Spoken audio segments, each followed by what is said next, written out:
The astral plane is often visualized as a vast, luminous expanse of pure consciousness.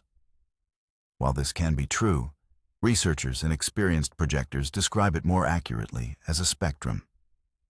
Think of it not as a single empty room, but as a sprawling, multidimensional city. There are high-vibration areas of light and profound peace, yes.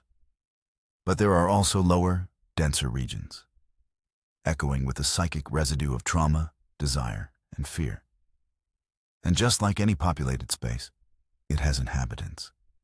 These are the astral entities, thought forms, discarnate spirits, elemental energies, and in the darker corners, intelligences that have forgotten their connection to the source. When you project, your silver cord acts as a beacon. Your energy, your consciousness, makes you visible. And in those crowded lower astral streets, not every gaze upon you is friendly. Attachment is rarely a dramatic, cinematic possession. It's subtler, more insidious. It often begins with curiosity, yours and theirs. Venturing into unstable or emotionally charged areas of the astral can act like shouting in a cave. It draws attention. An entity, often one that is lost, hungry for energy, or simply parasitic, may become fascinated by the vivid life force radiating from a projector. The connection can form through several vectors. Prolonged eye contact in the astral, a moment of shared fear or negative emotion that creates a resonant link, or even an unintentional invitation. Perhaps you explored a location tied to deep sorrow or violence, and a fragment of that energy clung to your astral body. Like a burr on a sweater, it doesn't let go when you snap back to your physical form. The return journey along the silver cord can provide the pathway. So, how do you know if you have an unseen guest? The signs are psychological, energetic, and sometimes physical. Upon waking, you might feel an unusual weight or pressure on your chest. The classic incubus sensation. Your home environment may change. Sudden, localized cold spots that defy explanation. The persistent feeling of being watched from a specific corner, or objects moving slightly from where you left them. Psychologically, look for abrupt shifts in mood. Unexplained bouts of intense anger, sadness, or fear that feel foreign, as if they're not entirely your own. Dreams may become invaded by a recurring, threatening presence. You might hear whispers just as you're falling asleep or waking up, a state when the veil is thin. Pets may act strangely, staring or growling at empty space. These are not mere coincidences. They are the fingerprints of something that doesn't belong. Documented accounts provide chilling context. One notable case from the archives of the Society for Psychical Research involves a seasoned projector we'll call David. David frequently explored the astral counterparts of ancient battlefields, seeking historical echoes.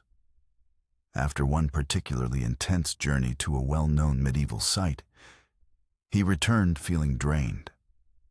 Within days, his apartment became plagued by the smell of iron and damp earth.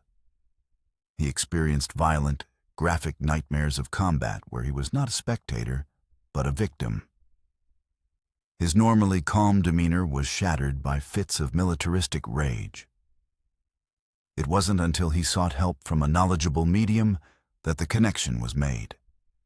A fragment of a tormented soldier's consciousness, trapped in the astral echo of the battlefield, had latched onto David's vibrant energy, mistaking it for a way out of its endless loop. It followed him home, bringing the war with it. Fear is the entity's fuel. So, the first and most crucial step is to consciously reject fear and assert your sovereignty. You are the master of your space, both physical and energetic.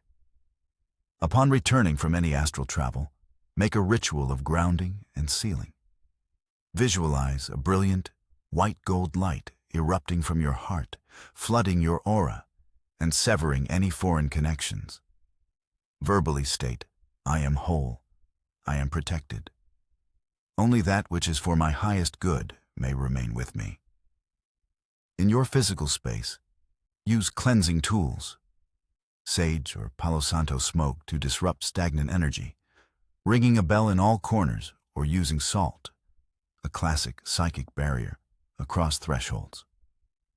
For persistent cases, seeking help from an experienced energy worker or spiritual counselor is not a sign of weakness, but of wisdom. The goal isn't to live in fear of the astral, but to travel it with respect and empowered awareness. This knowledge should not cage you, but equip you. The astral plane is a profound dimension for growth, healing, and discovery. The key is respectful exploration. Before projecting, set a clear, positive intention. Visualize yourself surrounded by a capsule of protective light. Ask your guides or higher self for protection. Avoid deliberately seeking out traumatic or haunted astral locations out of morbid curiosity. If you encounter an entity, do not engage with fear or aggression. Project calm, sovereign energy, and simply will yourself to move to a higher vibration area. Your consciousness is powerful. Remember, you are a traveler, not a resident of those realms. With the right precautions, you can explore the infinite with wonder and return home, truly alone and truly at peace.